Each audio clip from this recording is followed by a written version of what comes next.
We saw history this weekend with the AP's top 6 teams all losing games, the first time that has ever happened on the same day. And now we get to make sense of it all. Clayton Collier here going through my AP Top 25 ballot for Week 16. And of those top 6 teams that lost, Gonzaga, Kansas, Auburn, and Kentucky all ended up losing 2 ranked teams on the road, so I didn't really penalize those teams. Arizona had the unranked loss to Colorado. That was rough for them, but they're 25-3 on the season, 15-2 in the Pac-12. They can absorb that loss. I left my top 4 alone here. Gonzaga taking the loss to St. Mary's, Kansas taking the loss to Baylor, Auburn as well falling to Tennessee on the road as well. But Kansas I leave up there, and then Baylor is the change here in our top 5 as they move up 11 quad 1 wins on the season. Now the win over Kansas to get the series split for them.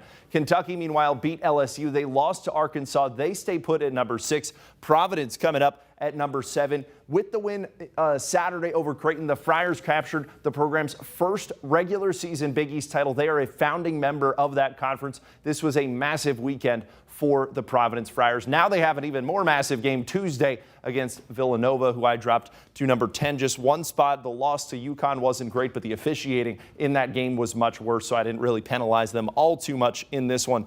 Duke, they kept winning. They're up 3 spots in my poll to number 8 overall. Purdue taking the loss to Michigan State. And the Spartans are limping into March right now. They lost 5 of 6 going into that game. That was one the Boilermakers needed to win. They did not. They dropped to 9 in my poll. Texas Tech took the loss to TCU this weekend, so I dropped them to number 11 in my poll. Wisconsin salvaged a series split with Rutgers. They host Purdue tomorrow in a game that could decide the Big Ten regular season championship. I moved them to number 12 in my poll. Then there's Arkansas at 13, Tennessee at 14, as I mentioned, both of them with big wins. They beat the Wildcats and Tigers respectively. Both teams now have both beaten Auburn and Kentucky. I gave Arkansas the edge at number 13, though, because they beat the Vols just a couple weeks ago. UConn, meanwhile, getting the win over Villanova. As I mentioned, they're up to number 15. Number 16, St. Mary's, after they beat Gonzaga. Doesn't get much better than that. The Gales moving up to number 16 right now after that huge West Coast Conference win. Houston and Texas, they're at 17 and 20 for me this week, down a few. That's because number 13 through 16, they all jumped over both of those teams, so they end up moving back just a little bit, but winning weeks for both of them.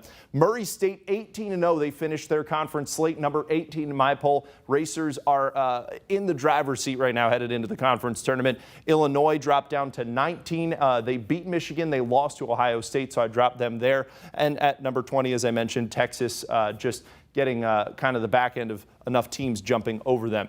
At number 21, we have UCLA. The Bruins are now 5-4 in their last 9 games. USC right behind them. They're getting the Bruins on Saturday. Iowa beat Ohio State last week, Michigan State this week, so I gave them the edge despite a 1-5 record. Not a lot of separation going on between number 23 and all the way down into the early 30s, really, as far as I'm concerned.